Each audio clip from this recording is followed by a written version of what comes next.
Let me know if there's anything I can do to help. Whoa, thanks. That's nice of you. My husband looks relieved to see me in a good mood. Help me with this. What are they? I've been too busy with CEO. I haven't been able to take care of my things. I'm glad you come to me. Thank you. I handed him the divorce papers. Of course, I had already signed them. Wait a minute, you didn't mention it to me before. Right, I just did. Why? Put your dirty hand over your rotten heart and think hard about it, you hypocrite. My name is Angela. My husband Peter and I have been married for 18 years. We have a 16-year-old son and a 14-year-old daughter. After graduating from college, I joined Peter's grandfather's company, where I still work. I'm told that my father-in-law, Tom, and Peter had joined the company to take over in the future. I think our marriage is a happy one. My kids are growing up with good hearts. We're living with Peter's family, and it was going well until something happened. My grandfather-in-law, John, fell and broke his leg one day. He was over 90 years old and was still working and running his company. After his accident, the true nature of the family came to light. John was a very strict man. When I first joined this family, he used to get angry at me a lot. He harshly criticized my conduct. Don't put your elbow on the table while eating. Wait until you're done chewing to sip a drink. Turn your phone off. Don't create unnecessary noise. When we went out to eat, his eagle eyes got sharper. Take your coat off once you're in the restaurant. Give it to the hostess and never bring it to the table. I received a lot of lectures like these. It seemed that the family was fed up with him. Whenever he disappeared, they talked about him behind his back as a grumpy, bigoted old man. I didn't think he was a bigot. On the contrary, I thought that his teachings were all for my benefit. He didn't explain himself, but just made clear statements, which I thought had valid meanings. To put an eyeball on the table was indeed an impolite act. All the other things he had pointed out to me were also proper mannerisms. I thought he was teaching me to prevent myself from embarrassment. It seemed to me that the point he made at the restaurant was also a sign of consideration for those who were already enjoying their meals. My kids, who had been thoroughly educated by him, had naturally absorbed these lessons. Although they were still in their teens, their manners were outstanding. Moreover, he had never once yelled at them. Even when they were still small and forgot the teachings of the nobility, he never got angry with them. He gradually introduced them to various etiquettes. The reason he was so strict with me was that I was inconsiderate of an adult in my 20s. Such a solid man had lost his freedom due to a broken leg. The whole family was assigned to take care of him on rotation. Since then, my parents-in-law, brother-in-law, and even Peter started complaining. "Oh, it wasn't supposed to be like this." My mother-in-law, Gwen, moaned when she came back from John's room. "What's wrong?" "Everything's wrong. I don't know why I have to be troubled by his broken leg. It's exhausting, isn't it? I wish he would just drop dead." I was absolutely stunned by her comment. She had always been so cheerful that I couldn't believe the abrupt change in her demeanor. "Have you heard about a Jamaican voodoo lady in the neighborhood?" Yes. "Maybe I should go visit her." "For?" "Oh, I'm just kidding. But please let me joke around, at least. I'm giving up my precious time to look after him." A joke? Wishing death on someone? It was a vile one. What was surprise to me was that Peter joined in with her. Seeing him not remonstrating but laughing with her, I felt disgusted. "Hon, stop saying things like that." I demanded he correct his behavior when I was alone with him that night. "What are you talking about?" He was genuinely puzzled. "I'm talking about John." "Did I say something wrong?" "You and Gwen were laughing about him." "Oh, yes, the voodoo lady. That's funny, isn't it?" "Not at all. It's rather repulsive." Why? It's just a joke." "Besides, if my mom can relieve her stress by joking around, there's nothing wrong with it." He didn't care no matter how much I argued. "Don't talk about it in front of the kids then." "It's not that big of a deal, is it?" "I don't like it when people joke about death. He's your grandfather. He's done so much for you. It's sad to hear you talk like that." "He's just a bigoted old man." That was not true. John taught us a lot of things for our sake. It was meaningless to keep arguing with Peter, though. Anyway, don't do it in front of the kids. All right. You're starting to sound like him now. Fortunately, Gwen and Tom didn't complain about John in front of the kids. A few days later, believe it or not, Gwen took Peter and his brother with her to the voodoo lady. The three of them came home exultantly. I feel so refreshed. I knew I'd feel differently if I'd ask for help. Me too. It would be funny if he really dropped that. Did you guys see all the knickknacks in the room? They were having an appalling conversation and sounded completely ignorant of the fact. Regardless of how they felt, the voodoo lady wasn't actually a Jamaican. Her grandparents migrated from Fiji, and she was the third-generation American. Moreover, she practiced spiritual healing rather than black magic at her home. I wasn't sure how they believed she was a Jamaican voodoo lady, but I hoped she sent some healing energy to John. The three idiots in front of me, though, were completely oblivious to it. After about a month of looking after John, Gwen started saying odd things. "Listen, guys, John's going mad. He just ate a dinner, but he's asking for food again. He was like, 'Where's my dinner?' And he keeps talking about the same thing and asking the same question over and over again." I doubted her story. He seemed as usual and never showed a hint of such behavior when I was with him. However, Tom and other male members of the family joined in. "Actually, I don't think he even knows who I am. He asked me who I was the other day." Peter and his brother followed. "You too? Actually, he asked us the same thing. Maybe he's losing his mind." "No way, I don't think so." "I knew it. You know what they said about old people, that when they get injured, they get weaker. We need to have a family meeting about this." 2 weeks after that, Tom gathered everyone except John in the living room to make an announcement. "I'm going to report to you what has been decided in the family meeting." I was stunned by this statement, and then I felt a void inside. I was not a part of the family meeting. That meant I was not family. I looked at Peter, who was nonchalant. Well, it meant that he didn't think of me as a family member either. Tom was not concerned about my feelings and proceeded with his announcement. "My father isn't well. He's lost his mind. You see, what you may call it? Oh, dementia. So we've decided to move out." "Yes, right. I guess we have no choice." I was totally at a loss. What the hell were they talking about?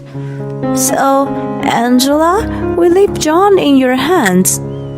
"What do you mean?" We have to protect his company. Don't you understand?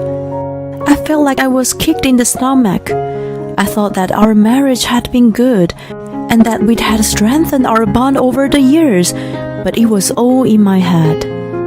It was no surprise that I was uninvited to the family meeting. I was not accepted in this family, even after all these years. What are you talking about, Dad? Mom got a job too. And what do you mean you're leaving?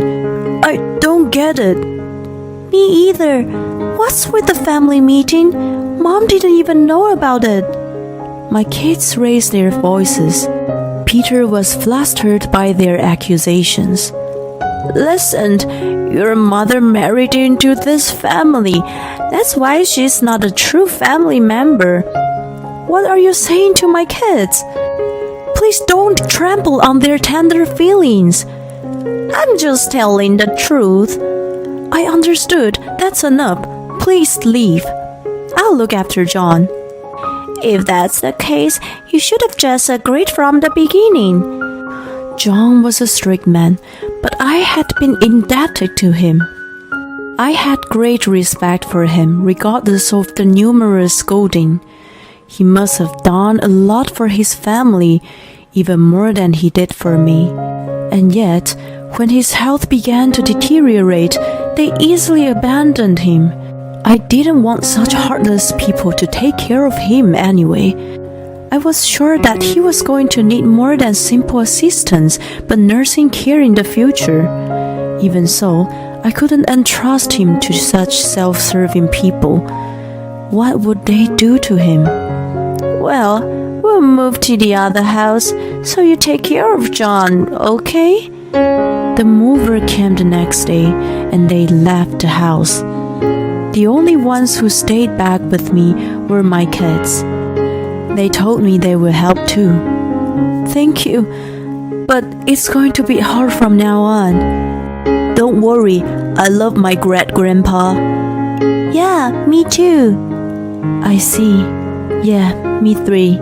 I love him too. Let's all work together to make it better. Well, he's a little scary though. What do you mean? The three of us jumped up in surprise. John, how's your leg? It's already healed. 3 months after the shocking turn of events, I was on my way with John to see his escaped family. When Gwen greeted us at the door, her mouth was agape. Is my son here? Oh, yes. Let me speak to him. John strolled into the living room. Oh my God! You can walk? What nonsense! Dad, do you know who I am? Tom smirked. I recall you're the chief sales officer who can't get the job done. What the hell? You're my idiot son. You two are my moronic grandsons. And, you gold digger wife. Dad, oh my God. You guys left me in the hands of Angela. Dementia? That's ridiculous. I know exactly what you guys are now. In fact, John's mind was as sharp as usual. Although he needed assistance after the injury, once he recovered, he was capable of looking after himself.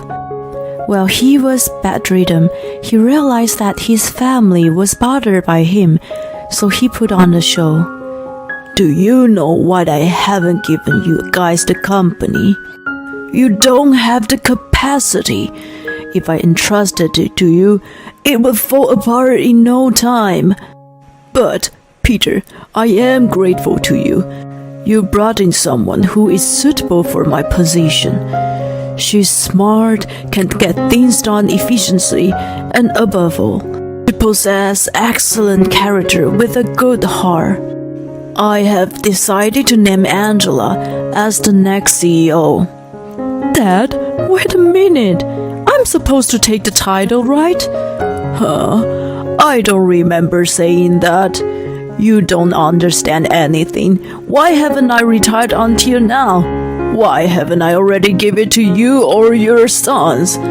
It's simply because none of you has the capacity to run the company. John, please calm down for a moment. The reason we moved here was to protect the company. If we had time to take care of you, we thought we better oversee the business. That's why Angela and we split up. She was in charge of your care, and we were in charge of monitoring your company. John laughed dynamically. Not even going to the office and leaving all the work to the employees, but only taking a salary. Is that what you called overseeing the company? You and I had very different ways of thinking, don't we? I can't give up my position to such people. The three men took advantage of John's absence. They threw everything into the hands of the employees and just took the money to enjoy life. Of course, the employees told John about this. Don't worry, I'm not going to fire you guys. I'm going to let Angela run the company, but she won't do that either. I'm only going to ask you to step down from your positions and start over from the bottom. His family opposed the idea vehemently, but he was determined. 3 days later, I succeeded in his will and became CEO. All the employees, except from my in-laws, approved of me and were all very motivated. Peter, who was stripped of this position, came to kiss my butt. I wasn't sure what he thought, but he showed up at the house alone with a large suitcase. When I came home, he was hanging around outside. Hey, what are you doing here? Oh, thank God, I couldn't get in. Of course not, I changed locks. Why? Well, you know. Anyway, are you going on a trip or something? No, I thought you'd be busy, so I came back. I see. I am super busy. It's rewarding though. Well, let me know if there's anything I can do to help. Oh, thank you. That's nice of you. He looked relieved to see me in a good mood. I unlocked the front door and went inside. He tried to follow me, but I shut the door in his face. Watch it! When I stepped outside again, he looked at me with his eyes wide open. You can help me with this?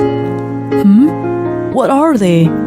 I've been too busy being the CEO. I haven't been able to take care of my things. I'm glad you came to me. Thank you. I handed him the divorce papers which I had already signed. Wait a minute. You never mentioned a divorce to me. Right, I just did. Why?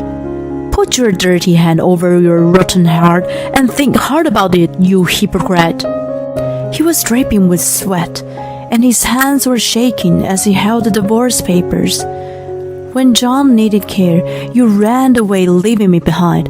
Do you think I want to spend the rest of my life with someone like that? Are you crazy? I decided to divorce you at the moment you left me. Of course, the kids agree with me. In fact, they even said it would be good riddance. This is the final decision of the family meeting. Family meeting? I'm family too. What's that, really? But you can't be. I wasn't invited to your family meeting, but you are my family. It doesn't make sense.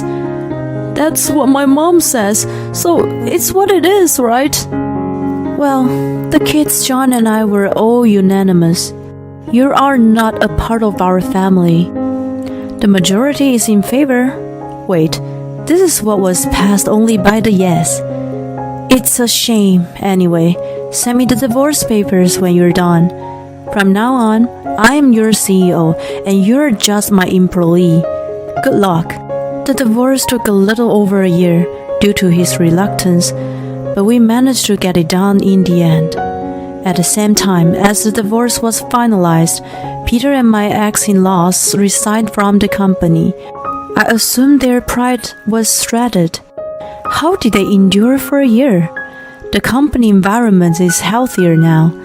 What I realized after they're gone is that they really didn't do their jobs. Nothing has changed except for a better work environment. I can see why John wasn't able to retire for this long. A year has passed, and I live with my kids and John. He is as energetic as ever and does everything by himself. Whenever I get stuck at work, he is always there to help me out. As for what happened to my ex-family-in-law, they happily opened a deli together just to fail in that too. Since then, I don't know where they went, but there haven't been any sightings of them in my town anymore. I guess things don't work out because they don't think through. On the other hand, I continue to maintain the company I inherited from John. My life is brighter now.